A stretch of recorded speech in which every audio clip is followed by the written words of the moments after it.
ದಾಸರಹೊಸಹಳ್ಳಿ ಅಂಗನವಾಡಿ ಶಾಲೆಯ ಮೇಲ್ಚಾವಣಿ ಸೀಲಿಂಗ್ ಕುಸಿದು ಬಿದ್ದ ಪರಿಣಾಮ ದಾಸರಹೊಸಹಳ್ಳಿಯಲ್ಲಿ 4 ಶಾಲಾ ಮಕ್ಕಳು ಗಾಯಗೊಂಡಿದ್ದು, ಇಂದು ಬೆಳಗ್ಗೆ ಶಾಲಾ ಮಕ್ಕಳು ಶಾಲೆಯಲ್ಲಿದ್ದ ಮಾರಿಗೆ ಗಾಯಗೊಂಡಿರುವ ವಿದ್ಯಾರ್ಥಿಗಳು ಬುಂಗಪೇಟೆ ಗ್ರಾಮದ ಸರ್ಕಾರಿ ಆಸ್ಪತ್ರೆಗೆ ದಾಖಲು ಮಾಡಿದ್ದಾರೆ. ಬಂಗಾರಪೇಟೆ ತಹಶೀಲ್ದಾರ್ ಸುಜಾತ, ಸಮಾಜ ಕಲ್ಯಾಣ ಇಲಾಖೆ ಅಧಿಕಾರಿಗಳು ಹಾಗೂ ಕೆಯುಡಿಯ ಅಧ್ಯಕ್ಷ ಗೋಪಾಲರೆಡ್ಡಿ ಸ್ಥಳಕ್ಕೆ ಭೇಟಿ ನೀಡಿದರು. ಅಂಗನವಾಡಿ ಶಿಕ್ಷಕಿಯನ್ನು ಶೀಘ್ರವೇ ಅಮಾನತುಗೊಳಿಸಲಾಗುವುದು.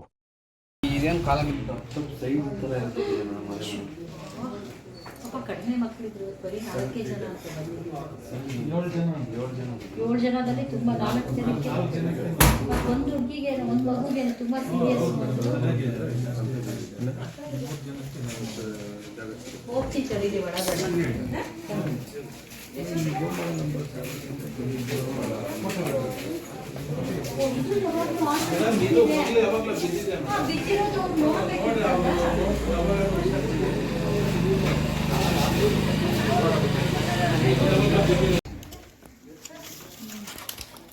ಡೇಂಜರ್ ಇದೆ. ಆಲ್ರೆಡಿ ಅಡುಗೆ ಮನೆಯಲ್ಲಿ ಬಿದ್ದಿದೆ, ಈ ತರ ಸಿಲಿಂಡರ್ ಬಿದ್ದಿರ್ಬೇಕಾದ್ರೆ ಅವ್ರು ನೋಡ್ಕೋಬೇಕಿತ್ತಲ್ವಾ. ವಿನಯ್ ಪಿಡಿಒ ಯಾರಿದ್ದಾರೆ ಇಲ್ಲಿ? ಪಿಡಿಒ ಯಾರು? ಪಿಡಿಒ ಇವರು ಭಾಸ್ಕರ್. ಭಾಸ್ಕರ್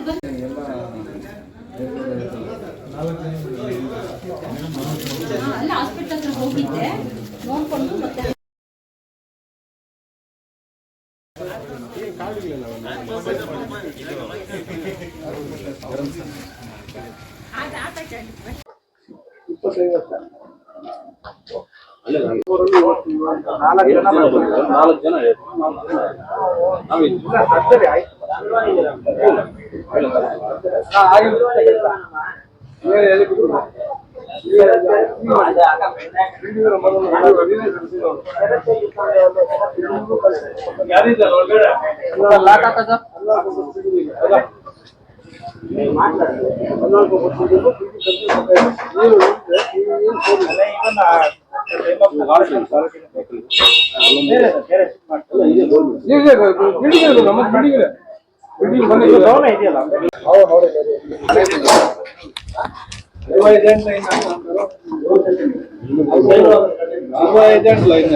ನಾವೆಲ್ಲ ದೊಡ್ಡ ದೊಡ್ಡ ಲೀಡರ್ ಇದೀವಿ ಕಾಂಗ್ರೆಸ್ ಪಾರ್ಟಿಯಿಂದ.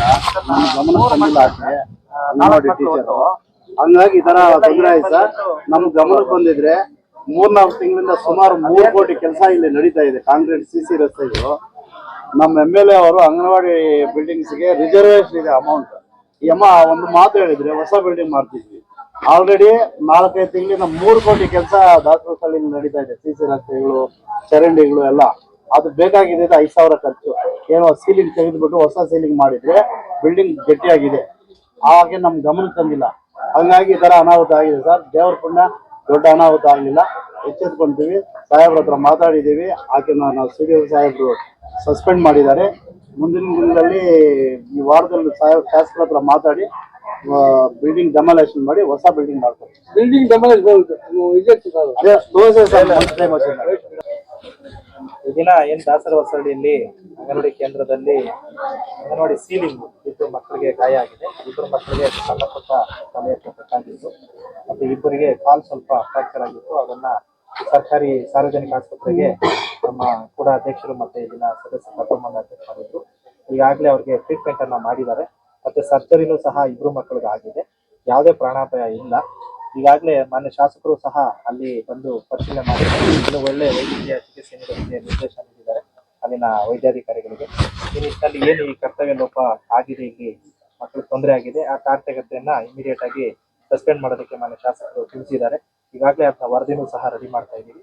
ಇವತ್ತು ನಮ್ಮ ಉಪನಿರ್ದೇಶಕರು ವರದಿಯನ್ನು ಕಳಿಸಿ ಅವನ್ನ ಇಮಿಡಿಯೇಟ್ ಆಗಿ ಅವನ್ನ ಸಸ್ಪೆಂಡ್ ಮಾಡೋ ಕೆಲಸ ಮಾಡ್ತೀವಿ. ಮುಂದೆ ಈ ತರ ಸಮಸ್ಯೆ ಆಗ್ಬಾರ್ದು ಅಂತ ಹೇಳಿ ಈಗ ಇನ್ನೊಂದು ಕಟ್ಟಡವನ್ನು ನಾವು ಇಲ್ಲಿ ಪರಿಶೀಲನೆ ಮಾಡಕ್ಕೆ ಮಾನ್ಯ ಕೂಡ ಅಧ್ಯಕ್ಷರು ಮತ್ತೆ ಈ ಗ್ರಾಮ ಪಂಚಾಯತಿ ಸದಸ್ಯರ ಜೊತೆ ಬಂದಿದ್ದೀವಿ, ಗೋಪಾಲ್ ರೆಡ್ಡಿ ಸರ್ ಜೊತೆ. ಈಗಾಗಲೇ ಕಟ್ಟಡನೂ ಪರಿಶೀಲನೆ ಮಾಡಿದ್ವಿ, ಅದನ್ನು ಸ್ವಚ್ಛತೆ ಮಾಡಿ ನಮಗೆ ಸೋಮವಾರದಿಂದ ಬೇರೆ ಕಟ್ಟಡಕ್ಕೆ ಆ ಒಂದು ಕೇಂದ್ರವನ್ನು ಶಿಫ್ಟ್ ಮಾಡ್ತಾರೆ. ಹಳೆ ಕಟ್ಟಡ ಏನ್ ಮಾಡ್ತೀವಿ? ಹಳೆ ಕಟ್ಟಡ ಈಗಾಗಲೇ ಮಾನ್ಯ ಶಾಸಕರು ಸಹ ಪಟ್ಟಿ ಕೇಳಿದ್ದಾರೆ. ನಮ್ಮ ತಾಲೂಕಲ್ಲಿ ಎಲ್ಲೆಲ್ಲಿ ದುರಸ್ತಿ ಆಗಿದೆ ಅಷ್ಟು ಪಟ್ಟಿ ತಂದುಕೊಡಿ ಅಂತ ಹೇಳಿದ್ದಾರೆ. ಅವರ ಅನುದಾನದಲ್ಲಿ ಮತ್ತೆ ಸರ್ಕಾರದಿಂದ ಬರುವ ಅನುದಾನದ ಲಭ್ಯತೆ ಮೇರೆಗೆ ಆದ್ಯತೆ ಮೇರೆಗೆ ಎಲ್ಲೆಲ್ಲಿ ಸಮಸ್ಯೆ ಇದೆ ಅಂತ ಸಂಪೂರ್ಣವಾಗಿ ದುರಸ್ತಿ ಮಾಡುವಂಥದ್ದು ಮತ್ತೆ ನಿರ್ಮಾಣ ಮಾಡೋ ಕೆಲಸವನ್ನ ಮಾಡೋದಕ್ಕೆ. ಎಷ್ಟು ಮಕ್ಕಳು ಓದೋರು ಸರ್ ಇಲ್ಲಿ ಒಟ್ಟು 13 ಮಕ್ಕಳು ದಾಖಲಾತಿ ಆಗಿದ್ದಾರೆ. ಕೇಂದ್ರಕ್ಕೆ ಬಂದಾಗ 8 ಮಕ್ಕಳು ಬಂದಿದ್ದಾರೆ. 4 ಮಕ್ಕಳ ಮೇಲೆ ಆ ಒಂದು 4 ಮಕ್ಕಳು ಬಂದಿದ್ದಾರೆ. 4 ಮಕ್ಕಳು ಫಸ್ಟ್ ಬಂದಾಗ ಅಚಾನಕ್ ಆಗಿ ಆಗಿದೆ. ಹಾಗಾಗಿ ಬೇರೆ ಮಕ್ಕಳಿಗೆ ಯಾವುದಕ್ಕೂ ಸಮಸ್ಯೆ ಆಗಿಲ್ಲ. ಇನ್ನ ಆತರ ಆಗದಿದ್ದಾಗ ನಾವು ಕ್ರಮ ವಹಿಸ್ತೀವಿ. ಟ್ರೀಟ್ಮೆಂಟ್ ಎಲ್ಲ ಯಾವ್ದು ಸರ್ಕಾರ ಕಡೆ? ಎಲ್ಲ ಸರ್ಕಾರಿ ತಾಲೂಕು ಸರ್ಕಾರಿ ಸಾರ್ವಜನಿಕ ಆಸ್ಪತ್ರೆಯಲ್ಲಿ ಟ್ರೀಟ್ಮೆಂಟ್ ನಡೀತಾ ಎಲ್ಲ ಉಚಿತವಾಗಿ. ಮಾನ್ಯ ಶಾಸಕರೇ ಖುದ್ದು ಅದನ್ನ ಮೇಲ್ವಿಚಾರಣೆ ಮಾಡಿ ಅವರಿಗೆ ಟ್ರೀಟ್ಮೆಂಟ್ ಏನಿಲ್ಲ, ಅದು ಶಾಸಕರ ಸ್ವಂತ ಖರ್ಚಿನಲ್ಲಿ ನಾವು ಟ್ರೀಟ್ಮೆಂಟ್ ಮಾಡಿಸ್ತೀವಿ ಅಂತ ಪೇರೆಂಟ್ಸ್ ಮಾತು ಕೊಟ್ಟು ಎಷ್ಟು ಹೋಗಿದ್ದಾರೆ. ಮತ್ತೆ ಟ್ರೀಟ್ಮೆಂಟ್ ನಡೀತಾ ಇದೆ, ಸರ್ಜರಿನೂ ಆಗಿದೆ, ಏನ್ ತೊಂದರೆ ಏನಿಲ್ಲ. ಹೊಸ ಕಟ್ಟಡ ಇಲ್ಲ ಸರ್, ನಾವು ಶಾಸಕರ ಹತ್ರ ಡಿಸ್ಕಸ್ ಮಾಡಿ ಮುಂದೆ ನೆಕ್ಸ್ಟ್ ವೀಕ್ ಅಲ್ಲಿ ನಾವು ಹೇಳ್ತೀವಿ.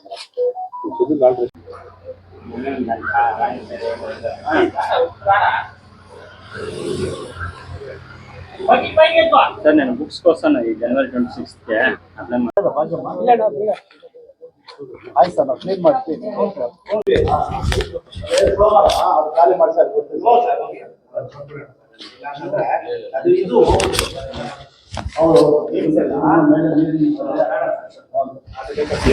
ತೊಂದರೆ ಇಲ್ಲ, ಸೇಫ್ಟಿ ಅಟ್ಲೀಸ್ಟ್ ಮಕ್ಕಳು ಸೇಫ್ಟಿ ಇಂಪಾರ್ಟೆಂಟ್. ಹೌದು, ಅದೇನು ತೊಂದರೆ ಇಲ್ಲ.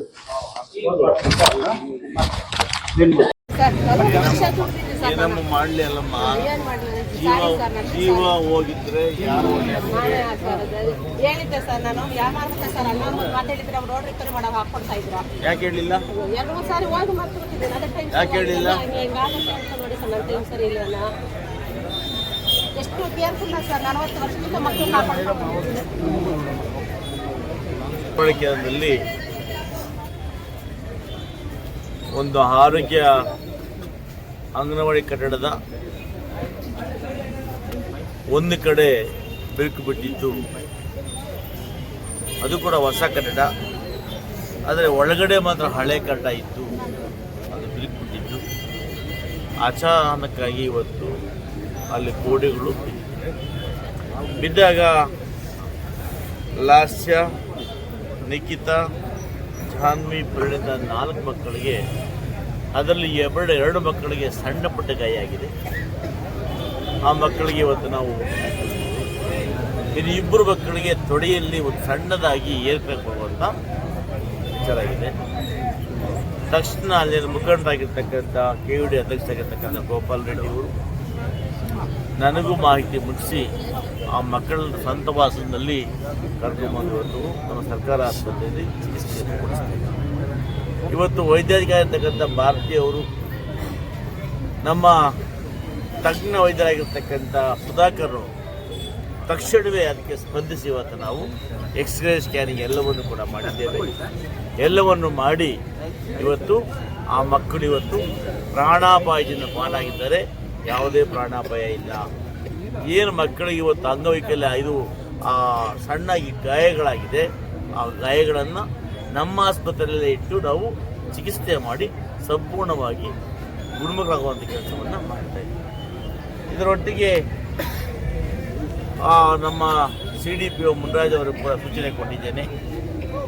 ತಾಲೂಕಿನಲ್ಲಿ ಯಾವ ಕಟ್ಟಡಗಳು ಬಿರುಕುಬಿಟ್ಟಿದೆ, ಶಿಥಿಲವಾಗಿದೆ ಅನ್ನೋ ಮಾಹಿತಿಯನ್ನು ಇವತ್ತು ಕೊಡಬೇಕು ಅಂತ ಹೇಳಿದ್ದೀನಿ. ಒಂದು ವೇಳೆ ಆ ಮಾಹಿತಿ ಕೊಟ್ಟರೆ ಆ ಕಟ್ಟಡಗಳನ್ನು ಕಟ್ಟಲಿಕ್ಕೆ ನಾನು ನನ್ನ KLED ಮತ್ತು ವಿಶೇಷ ಅನುದಾನದಲ್ಲಿ ಕಟ್ಟಲಿಕ್ಕೆ ತಯಾರಾಗಿದೆ. ಆದರೆ ಮಾಹಿತಿ ನಮಗೆ ಬಂದಿಲ್ಲ. ಇವತ್ತು ನಾನು CDPOಗೆ ಮಾಹಿತಿ ಒಂದು ಆದೇಶ ಕೊಟ್ಟಿದ್ದೇನೆ. ನೀವು ಎಲ್ಲ ಸೆಂಟರ್ಗಳು ವಿಸಿಟ್ ಮಾಡಿ ಯಾವ ಸೆಂಟ್ರಲ್ಲಿ ಸ್ವಲ್ಪ ರಿಪೇರಿ ಇದ್ದರೂ ಕೂಡ ಅದನ್ನು ಗಮನಕ್ಕೆ ತರಬೇಕು ಅನ್ನೋ ಮಾಹಿತಿಯನ್ನು ಕೊಟ್ಟಿದ್ದೇನೆ. ಇವತ್ತೇನು ಲೋಪದೋಷ ಆಗಿದೆ ಆ ಅಂಗನವಾಡಿ ಕಾರ್ಯಕರ್ತರ ಕ್ರಮ ತಗೊಳ್ಳೋದಕ್ಕೆ ಸಂಬಂಧ ಅಧಿಕಾರಿಗಳಿಗೆ ಸೂಚನೆಯನ್ನು ಕೊಟ್ಟಿದ್ದೀನಿ. ಇನ್ನು ಮುಂದೆ ರೋಗಶಾತ್ ಒಳ್ಳೆ ಮಕ್ಕಳಿಗೆ ಪ್ರಾಣಾಪಾಯ ಆಗಿಲ್ಲ. ನನಗೆ ಕೂಡ ಆ ಮಕ್ಕಳೊಳಗೆ ಭಾಳ ಆತಂಕ ಆಗಿತ್ತು. ಪ್ರಾಣಾಪಾಯ ಆಗಿಲ್ಲ. ಬಹುಶಃ ಇಂಥ ಘಟನೆಗಳು ಮುಂದೆ ನಡೆಯದಂತೆ ಅಧಿಕಾರಿಗಳಿಗೆ ನಾನು ಎಚ್ಚರಿಕೆಯನ್ನು ಕೊಟ್ಟಿದ್ದೇನೆ. ನಾನು ಕೂಡ ಕಡ್ಡಾಯವಾಗಿ ಈ ಬಗ್ಗೆ ಪರಿಶೀಲನೆ ಮಾಡಿದ್ದೇನೆ. ಸೆಂಟ್ರಲ್ ಜನ ಮಕ್ಕಳಿದೆಯಮ್ಮ? ಸೆಂಟ್ರಲ್ಲಿ 4 ಮಕ್ಕಳು ಸರ್, 4 ಬಂದಿದ್ರು. ಒಟ್ಟು 13 ಜನ ಸರ್.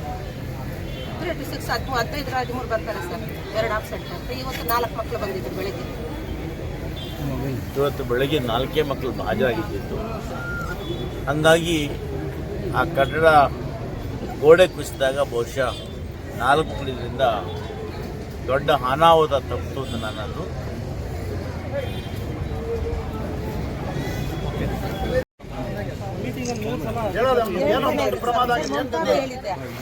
ನೆರೆ ಬಿಟ್ಟಿದೆ ಮೇಡಮ್ ಅಂತ ಹೇಳಿದೆ ಸರ್. ಕೇಳಿದ್ರು ಮಮತಾ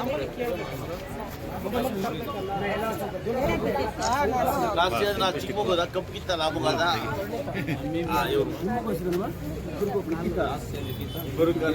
ಒಂದು ಮಗುಗೆ ಏನಿಲ್ಲ, ಒಂದು ಮಗುಗೆ ಇಲ್ಲಿ ಶೀಲ್ಕೊಂಡಿದೆ, ಒಂದು ಮಗುಗೆ ಇಲ್ಲಿ ಚಿಪ್ಪೆ ಇದೆಯಲ್ಲ ಅದನ್ನು ಕೂಡಿಸ್ತು. ಏನಾಗಿಲ್ಲ, ಚಿಪ್ಪೆ ಸ್ವಲ್ಪ ಕ್ರಾಕ್ ಬಿದ್ದಿದೆ, ಅದು ಸಣ್ಣ ಮಗು ಕೂಡ್ಕೊಳ್ಳುತ್ತೆ. ಕೂಡಿಸಿ ಬೆಡ್ ಹಾಕ್ತೀವಿ, ಕೂಡ್ಕೊಳ್ಳುತ್ತೆ.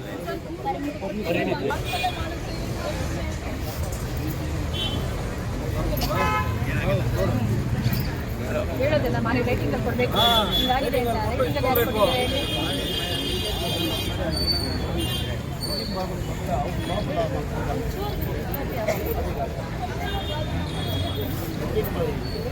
ಆಯ್ತಮ್ಮ, ಏನು ಆಗಿಲ್ಲ ಬಿಡಮ್ಮ. 40 ವರ್ಷ Do the cha-cha-cha, speak text, and go bananas. Hey girl, when you got it, just let your hair down and move like there's no one but you that's around. Speak text, when you're on the move. Speak text, when you feel the groove. Speak text, do the cha-cha-cha, speak text, and go bananas. Speak text, kids and ladies wear, always with you. Speak text, when you're on the move. Speak text. ಚಿನ್ನದ ನಾಡು ಕೆಜಿಎಫ್ನಲ್ಲಿ ಇದೇ ಮೊಟ್ಟ ಮೊದಲನೇ ಬಾರಿಗೆ aqua under water tunnel ಮೇಳವನ್ನು ಏರ್ಪಡಿಸಲಾಗಿದ್ದು, ಸಾರ್ವಜನಿಕರು ಕುಟುಂಬ ಸಮೇತ ಒಮ್ಮೆ ಭೇಟಿ ನೀಡಿ. ಆಕರ್ಷಕ ಆಟಗಳು, ಬಾಯಿಗೆ ರುಚಿ ನೀಡುವ ವಿಭಿನ್ನ ಖಾದ್ಯಗಳು ನಿಮ್ಮನ್ನು ಆಕರ್ಷಿಸುತ್ತಿವೆ. ಸ್ಥಳ ಅಶೋಕ್ ನಗರ, ಬಾಲಕೃಷ್ಣ ಲೇಔಟ್ ಹತ್ತಿರ, ಕೆಜಿಎಫ್. ಸಂಪರ್ಕಿಸಿ 8861299700. வீடா விவசாயமா தொழிற்சாலையா, இந்த மூணுக்குமே சுகுணா இண்டஸ்ட்ரியில ப்ராடக்ட்ஸ் இருக்கு. சுகுணா பம்ப்ஸ் அண்ட் மோட்டார்கள் எனர்ஜி எஃபிஷியன்ட் தொழில்நுட்பத்துடன் தயாராகிறது. நீண்ட ஆண்டுகள் உழைக்கும் சுகுணா பம்புகள் உங்கள் மனதீங்கா இடம் பிடிக்கும். தலைமுறைகள் வாழ்த்தும் தரமான பம்புகள் சுகுணா பம்ப்ஸ்.